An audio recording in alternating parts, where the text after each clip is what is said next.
Welcome to this, the 15th in my series of videos entitled Rishi Devra, the Fantasy and the Facts.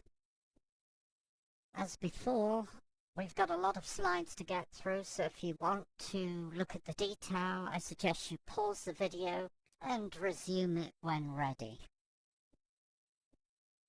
Today we're going to look at the cult from the perspective of an employee who was caught up inside it, and her name is Carlida Finch.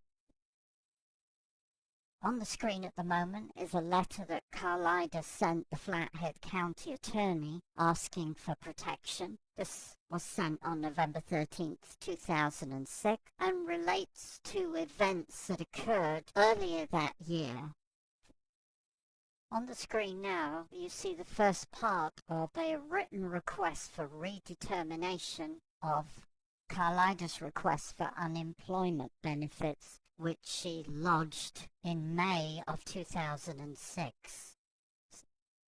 Clearly, Carlida is also privy to the kind of manipulation that Devra West does to victims like Dr. Cole, where she basically gets the victim, in this case Dr. Cole, to go within to talk to the masters to see how much the master's telling Dr. Cole that Dr. Cole owes Devra Patton West.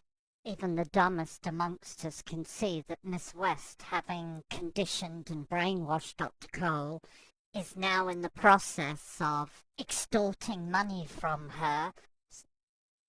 In this slide we see Devra Patton West's reaction to Carlida not carrying out her instructions. In the slide, Carlida relates that at some point in the beginning of April she heard Devra West tell Dr. Cole to go within to see what the master El Moria had to say. When Pat responded, she heard Devra yell, "That's not what he said." Of course, the masters don't exist except in the criminal mind of Devra West, who uses these imaginary masters not only to extort money from victims like Dr. Cole, but to justify her criminal actions, as in the case of the assault on Dr. Cole, which we'll get to shortly. In this slide, Carlida relates that on April 28th at a staff meeting, Devra Patton West demanded that all her employees become her disciple. In other words, they all become members of her cult and submit to her will. Here we see Carlida describe her duties as an employee to the authorities. Here the lunatic continues the brainwashing and conditioning of students and employees alike by continually berating them and talking about how brilliant she is and that she's a clairvoyant. There was negative energy around the mail out and how her employees must engage in her philosophy. Again, totally illegal. Carlida goes on to announce that faced with this mandate, she decided that she must resign.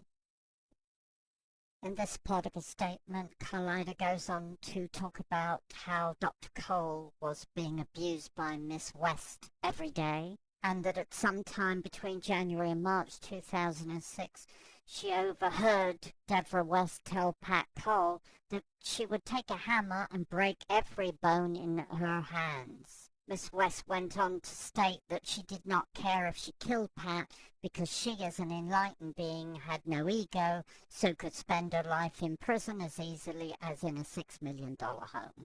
Of course, it wouldn't occur to an idiot like Miss West that enlightened beings don't go round beating people with hammers.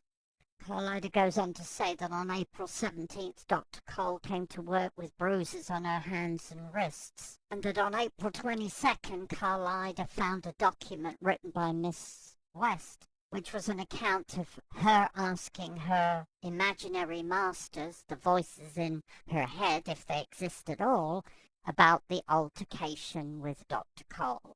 Of course, the masters, the voices in Miss West's head, are going to say exactly what Miss West wants them to say.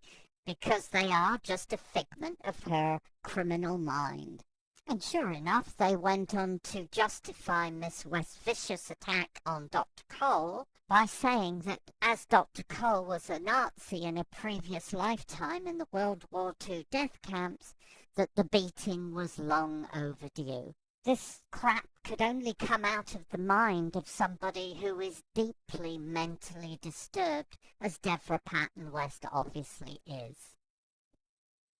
And here we have an excerpt from Miss West's missive that she posted to all of her mailing list on April 17th, 2006, wherein Miss West, pretending to be the long-dead Ascended Master El Morier, states that, and I quote, "At no time has Soraya Ma's intentions been rooted in anything other than the highest of grace, despite the severity that was meted."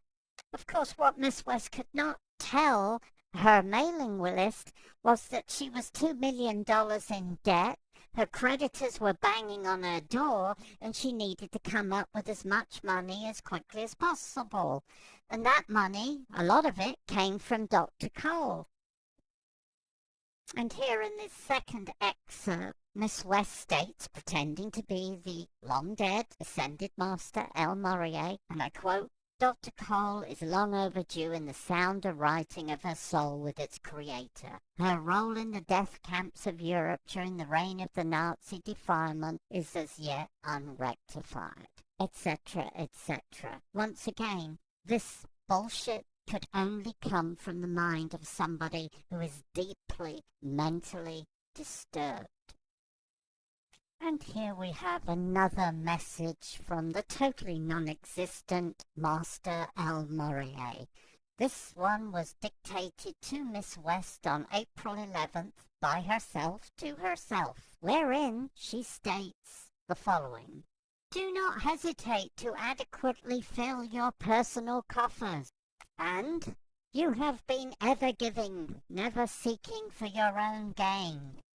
You have achieved non-attachment to the material. You have achieved mastery at many levels in your approach to the inflow and outflow of funding."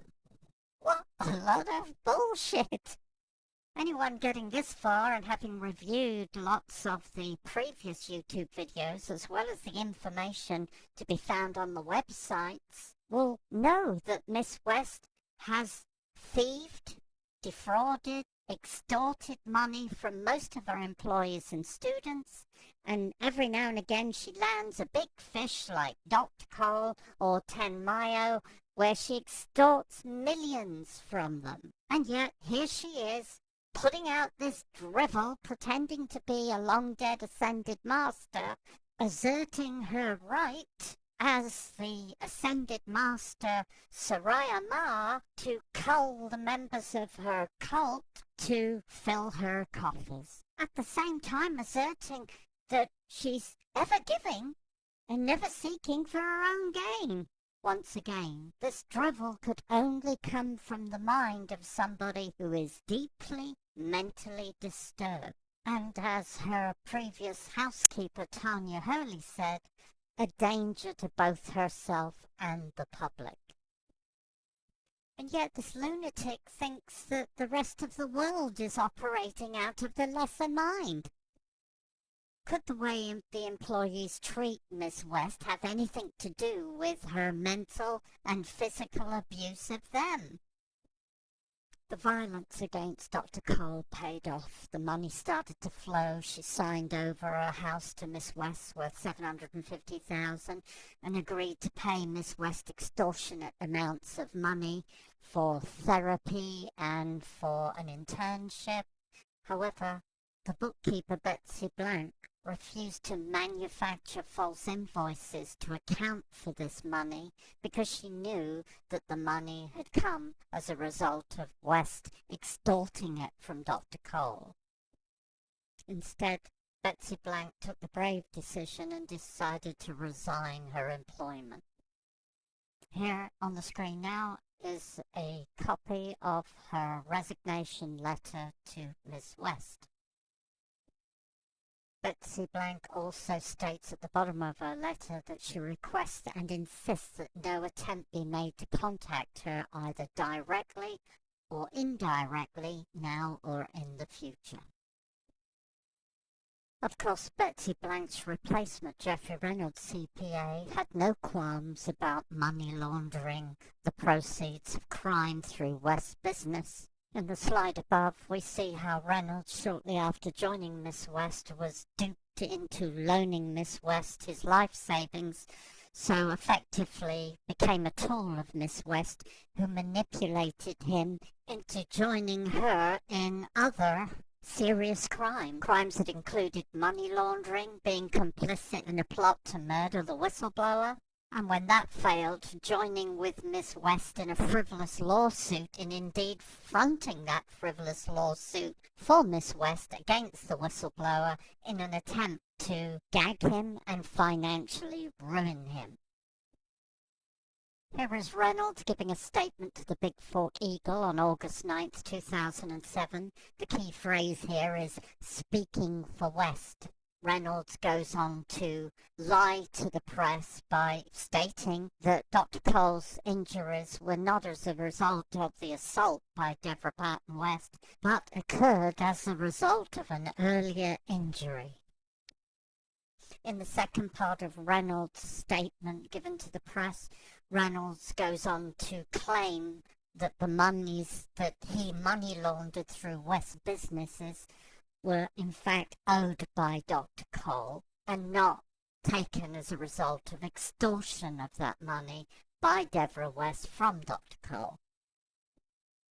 So while Miss West set about murdering the whistleblower using her occult skills, Reynolds wrote a letter on behalf of Miss West to the service provider of the whistleblower's website in an attempt to remove West's written admission that she had assaulted Dr. Cole from the whistleblower's website.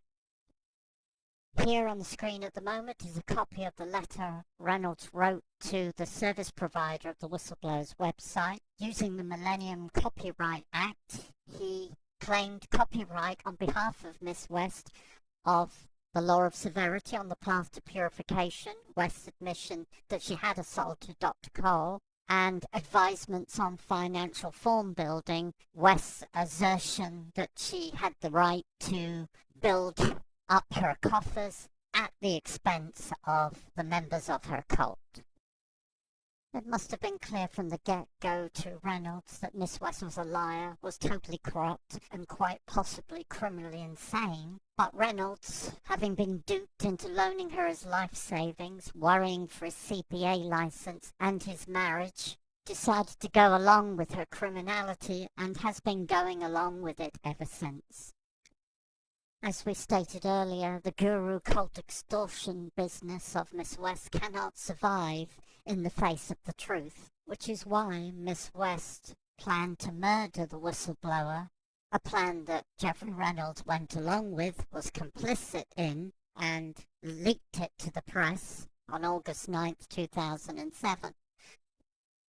And when that failed, Geoffrey Reynolds was quite happy not only to join with Miss West in a lawsuit against a total stranger to him, but to front that lawsuit in the hope that they could acquire a judgment which they felt would gag the whistleblower and financially ruin him and bury the truth about Miss West so that she could go on to reincarnate herself over and over again with her past hidden from view.